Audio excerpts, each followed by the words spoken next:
Today, we're going to help you understand what a real estate short sale is and what that process looks like. Have you ever wondered what happens when a homeowner can't continue to make payments to the bank? Well, understanding this hack will give you an edge as a real estate investor, and I'll show you exactly what I mean.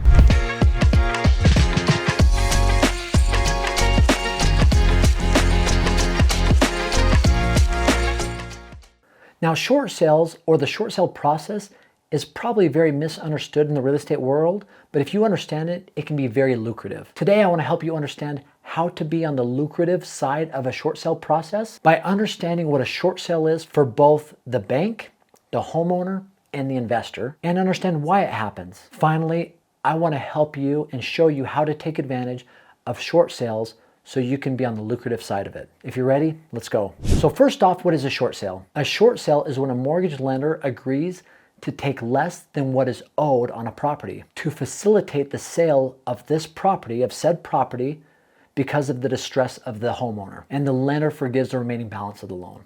That, in a nutshell, is a short sale. So with short sales, there's two parties involved, the homeowner and the bank. So let's look at it from the homeowner's view. Essentially, they become in a situation where they're distressed, meaning they're in trouble, typically trouble financially. And in their mind, they just can't make that payment anymore. A payment that they've made maybe over a long period of time or a short period of time, regardless, they're not in a position to keep making payments. They've now made a conscious decision, I can't continue to have this investment. I can't continue to make these payments. But ultimately, they don't want to go into foreclosure. Why? Because foreclosure stays on your credit for 7 years and it makes it very difficult to get into a home again at some point down the road. And most applications nowadays have asked if you've ever gone into bankruptcy or had a foreclosure. And that's not something people want on the record. So there's that conundrum, right? They're thinking, I can't make payments, but I don't want to go to foreclosure. What's a viable option? Now here's the bank's view. The last thing the bank wants to do is own real estate. They're not in that business. They're in the business of borrowing money, whether through a mortgage or a credit card or a business loan. They want to loan money to individuals at an interest rate, so they're deploying capital and receiving a return on that capital. That's what the bank wants. So they don't want to acquire real estate. They are not holders of real estate. That's not what they do. And in the case of a short sale, they are hoping they can get everything they can out of what's owed to the bank. So let's say that a home's worth $800,000 and the person bought it years ago, maybe it gone down in value, or they got a really low interest rate on it with very minimal down, and they owe $820,000. The bank would really like to get $820,000, but they know that's not reasonable, right? So they're gonna try and get as close as they can to that $820,000 to really cut their losses, right? Because as a bank, they have lots of wins, but occasionally they have losses. And if they can minimize those losses, that's a win for the bank. And ultimately, a bank, most big banks are publicly held and they've got shareholders. So they've got to put on good quarterly reports, annual reports, and having lots of losses just isn't a good thing. So rather than going to foreclosure, where it might take a super long process and they might not get out of it what they want, it might be even cheaper, they're willing to consider a short sale. This exact story happened to a good friend of mine. He'd bought some property up in Teton Valley, Idaho, right when things were booming. And when things were booming, he'd got it at a very high price and the bottom fell out of the market. So he owed more than what was owed to the bank. And the bank did not want to be in that situation. But the bank was willing to work with him. The bank started to talk to him and said, listen, you owe this much money. We realize that the properties aren't worth that. But here's what we're willing to do. If you can pay us this much money, the difference there, then we're happy to go through with a short sale. Eventually, my friend was able to get the bank down even further, and it still wasn't a great deal for him, but it allowed him not to go into foreclosure or have a bankruptcy on his credit, and he was able to enter into a situation where the bank took less than what was owed on it. Now, in this scenario, it necessarily wasn't a short sale, but it acted like one, right? So they were willing to forgive the loan at a certain amount if he could come up with another loan to take over that property. Because it was so low, he was able to find private money that took down the loan and got the big bank out of the loan and still kept the entire property. So where does an investor fit in? An investor solves the problem, right? And that's really how you want to think as a problem solver. So you've got the bank that doesn't want to hold property. You've got the homeowner that can't continue to make payments and they don't want to go into foreclosure.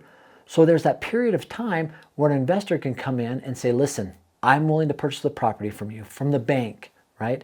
But here's what I'm willing to pay. Now the bank wants to go through their due diligence. They want to get comparables. They want to see if it's still a good process. And this process might take a while. If you know banks, they're not quick. They don't act fast. So if you're willing to wait out the timeline of a bank, a lot of times on a short sale process and you solve that problem that the homeowner has and the bank has, it can be a very lucrative deal for you. So how do you find out about these deals, right? Because it's not common knowledge. Now, you can ultimately see there's notice records that counties post all the time that somebody might be going into foreclosure, but there's software that you can have access to. Now, these cost money, but if you're willing to pay some money, you can find software that tells you when people have missed 2, 3, 4 months of payments. And you can come in and you really got to approach these people with some empathy, right? And let them know you want to help them get out of a bad situation. You don't want to make the situation worse. And if you're willing to work with the individual homeowner, chances are the bank will work with you. Now, the bank expects the homeowner to be the one who sells the property. So by you finding out who might be late or hasn't made payments on their home in a while, allows you that knowledge to come in. And like I said, there's software that'll show you exactly that. You know, it was interesting. A few weeks ago, I had dinner with a gentleman. All he does is short sales. And he has an education program and he charges a ton of money. Like more money than I've ever seen somebody charge for real estate education. But because he's gotten so good at this process, he can charge that. Every one of his clients, and he doesn't have a ton, but every one of his clients has made $100,000 in profit on their first short sale. So it's possible out there. If you understand the short sale process, the opportunity to make fantastic money is out there, but you've got to know what to do, and you've got to be able to refine your pitch to the homeowner with some empathy to help them know that you're helping them solve a problem. So the process is an interesting one, right? Typically, somebody's missing their payments 60 to 90 days. They'll get notices from the bank, like I mentioned. More than that, they'll get a foreclosure notice. And really, if you can be the intern between the bank and the homeowner, you're going to see some great things happen. So one last story. There was a development in southeast Idaho in Teton Valley on a 27-hole golf course, signature. Beautiful homes were being built there. Somebody had bought a home there for a significant amount of money when the market was at its high. Now, it was a second home, and when things crashed, things got challenging for this person. I didn't know this person personally. I knew the person on the other side of it who got the short sale. But ultimately, this home came up for sale. One of my friends reached out to this person. He'd found out who owned the property from a realtor, and he came in and scooped up $1 million property for $500,000. He bought that home, and that was probably about 15 years ago. About 4 to 5 years after he bought it, he turned around and sold that from $500,000, $800,000. Made $300,000 in the span of 4 or 5 years on a short sale process. So does it work? Absolutely. And I'd love to hear your feedback. If there's information you have about short sales or some wins or victories that you've seen, please comment below. I'd love to enter a dialogue with you.